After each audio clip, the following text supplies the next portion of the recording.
안녕하세요. 주변들의 조민근 변호사. 안녕하세요. 송재성 변호사입니다. 오늘 제가 인터넷 뉴스를 좀 보니까는 국내 메이저 은행에서 정말 무슨 영화에서나 볼 법한 혹은 뭐 부부의 전쟁 이런 이제 그 막장 드라마에서 볼 법한 사랑과 전쟁 아니에요? 부부의 세계, 사랑과 전쟁이 섞였네요. 사랑과 전쟁 내지는 부부의 세계 거기에서 볼 법한 그런 막장 스토리가 지금 떴더라고요. 혹시 구체적인 내용이 어떤 건지 아시나요? 그 남자 직원과 여자 직원이 이제 두 사람이 관계가 있었나 봐요. 네. 이제 남자 직원은 유부남인 것 같고 네. 여 직원은 결혼을 얼마 앞두지 않은. 뭐 직급 차이는 없어요? 남자는 좀 이제 상급자고 네. 여자는 조금 더 밑인 것 같아요. 근데 정확하게는 저도 모르겠는데 어쨌든 그 유부남인 남자와 결혼을 얼마 남지 않은 여자 이제 직원이 네. 두 사람이 이제 사귄 것 같아요 보니까. 네. 네. 근데 이것을 이제 결혼 임박한 시점에서 그 여성의 예비 신랑이 내용을 확인하고 그 내용을 그 여성의 지인에게 네. 캡처해가지고 보낸 것 같아요. 그래가지고 지금 뭐 댓글도 막 달리고 그런 부분이 있더라고요. 남자 직원은 뭐 결혼한 상태라고 한다면은 소위 말해서 불륜을 저지른 거고요. 그렇죠. 그죠? 그 다음에 여자 직원 같은 경우에는 예. 결혼하기 전이기 때문에 불륜은 아니지만은 그 예비 남편 될 사람 남자친구에 대한 배신 행위를 했다고 볼 수가 있겠네요. 그죠? 이제 남자 입장에서는 유부남이기 때문에 예. 그 남자분의 이제 배우자가 있다면 예. 그 사람이 여성을 상대로 상간녀 손해배상 청구를 할 수 있겠죠, 그죠? 예. 근데 마찬가지로 그 여자 쪽에서도 예. 사실은 결혼식을 얼마 앞두지 않은 상태이기 때문에 약혼 파탄의 손해배상 책임은 인정이 될 거다라는 게 일단 제 생각입니다. 약혼식을 안 했다고 하더라도 정확한 이제 혼인을 언제 하자라고 약속을 하고 서로 양가 부모님 상견례를 하고 그 다음에 이제 결혼 혼례품들을 준비를 그렇죠. 하고 이제 결혼 날짜가 임박했다라고 그게 한다면은 약혼으로 볼 여지가 충분히 있다라는 그렇죠. 말씀이에요. 그러면 그 남자친구가 그 여성의 그 자신을 배신한 그 여자친구의 지인들한테 어떻게 이런 사실을 알렸어요?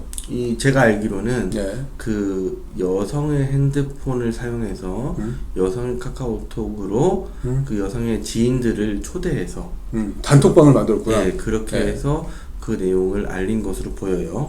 거기다 이제 뭘 올린 거예요? 거기에 이제 그 기존의 그 여성과 남자가 나누었던 대화 내용 이런 것들을 캡처해가지고 그걸 이제 올린 것 같은데 새벽 시간에 올렸다고 하더라고요. 예. 네. 그래가지고 이제 그 여성의 지인들이 예. 내용을 사실 확인하게 됐는데 예. 내용이야 사실 뭐 저도 다 확인은 못했지만 그런 내용일 거 아니에요. 두 사람이 이제 사귀는 관계에서 그렇죠. 있었던 내용. 연인 사이에 그렇죠. 이제 사랑을 이야기하는 예. 그런 내용이겠죠. 그런 내용을 사실 올렸다고 하면 네.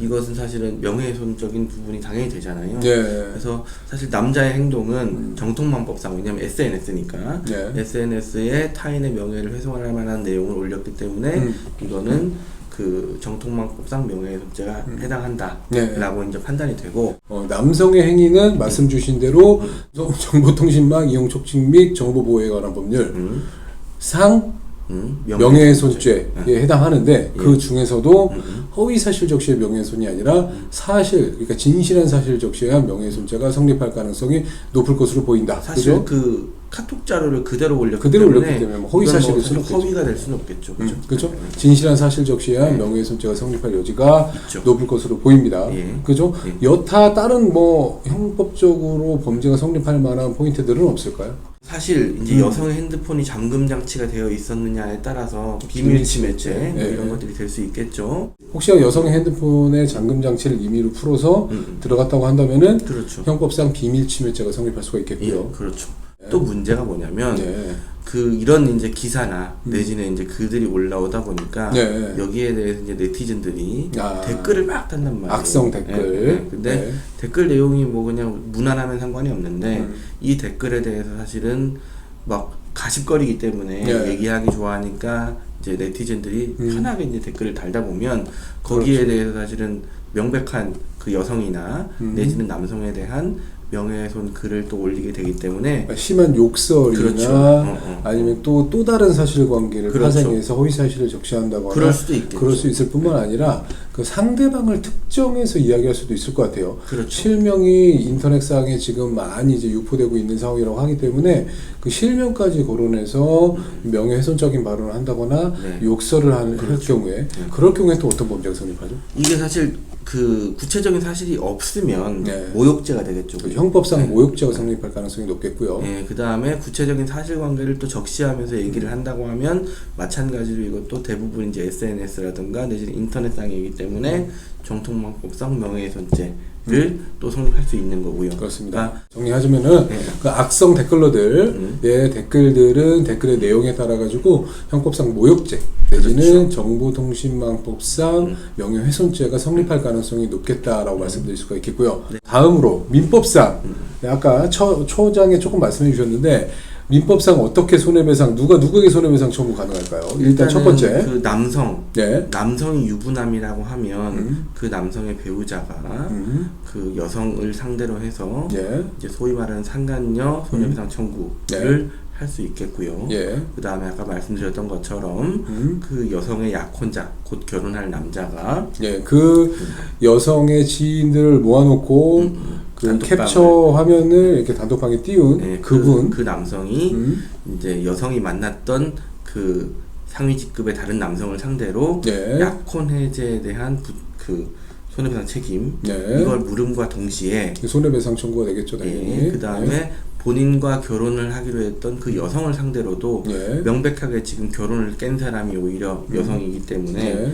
그렇다고 하면 여성을 상대로도 한꺼번에 같이 소송을 할 수 있을 것 같고 당연하죠. 이 남자와 여자의 각각의 행위는 이 예비 신랑에 대해서는 공동불법행위가 되겠죠, 그죠? 네, 그래서 위자료를 청구할 수 있을 것 같습니다. 예, 한 가지 그 배신행위를 했던 그 남녀를 상대로 그 남자의 배우자 네. 남자의 배우자는 그 배신행위했던 여성을 상대로 상간의 손해배상 청구를 할 수 있을 뿐만 아니라 또 본인의 배우자를 상대로도 위자료 청구 소송을 할 수 있고 게다가 뿐만 이제 이혼 아니라 청구할 수 이혼 청구도 할 수 있죠. 이혼 청구할 수 그죠? 있는 거죠. 네. 이혼 청구할 때 그 남성은 본인의 그 배신행위가 있었기 때문에 이제 불리한 지위에서 소송을 진행할 수밖에 없는 상황이 되겠죠. 우리 민법 이제 840조에 이혼 사유가 명백하게 나와 있는데 네. 그 부부 중에 일방에 부정행위가 있는 경우에 해당하기 때문에 예. 이건 사실 명백한 이혼 사유죠. 네. 네. 그리고 또 여기서 조금 나아가면은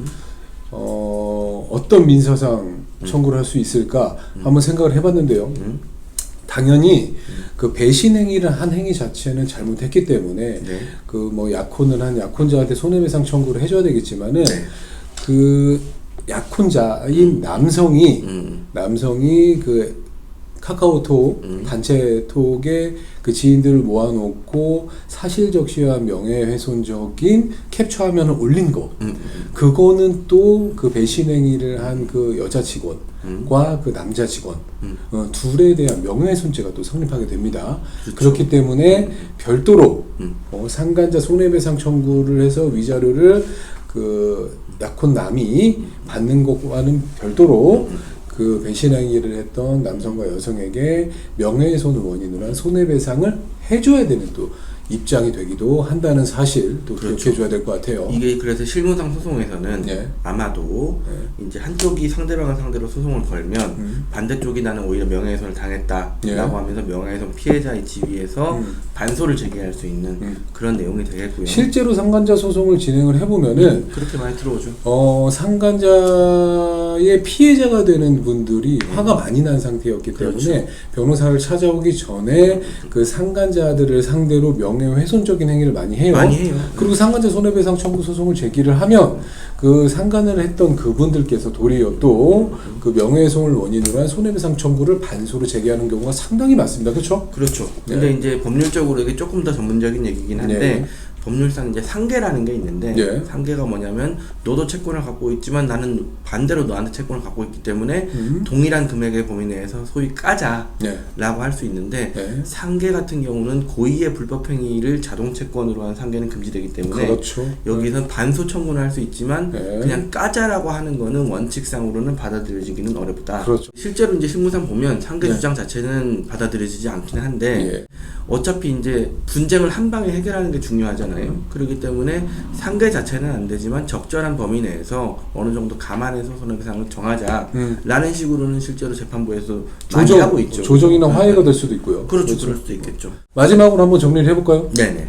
저기 모 메이저 은행에서 남녀 직원이 불륜 관계로 인해 가지고 상처를 입은 약혼남이 네. 지금 그 여성의 배신 행위를 한 여성의 지인들을 모아놓고 그 명예훼손적인 캡처 화면을 본 사건에서 형사적으로는 그 남성에게는 사실적시에 의한 명예훼손죄가 성립할 수가 있다. 그렇죠. 댓글러들에게는 모욕죄 내지는 정통만법상의 명예훼손죄가 성립할 수가 있다. 그렇죠. 라고 간단하게 말씀을 드릴 수가 있겠고, 네. 그리고 민사적으로는 상간자 손해배상 청구 소송, 우리가 소위 말해서 위자료 청구 소송인데요. 그렇죠. 그 불륜을 저지른 남성의 배우자가 그 남녀를 상대로 불륜 남녀를 상대로 그렇죠. 뭐 이혼 청구 및 손해배상 청구 소송 제기할 수 있겠고요. 다 가능하죠. 그 약혼남이 또 불륜을 저지르는 남녀를 상대로 손해배상 청구, 뭐 이거는 약혼 파기를 원인으로 한 손해배상 청구 소송 제기할 수 있겠습니다. 그렇죠. 그리고 나아가서 그 불륜을 저지른 남녀는 그 약혼남에 의해서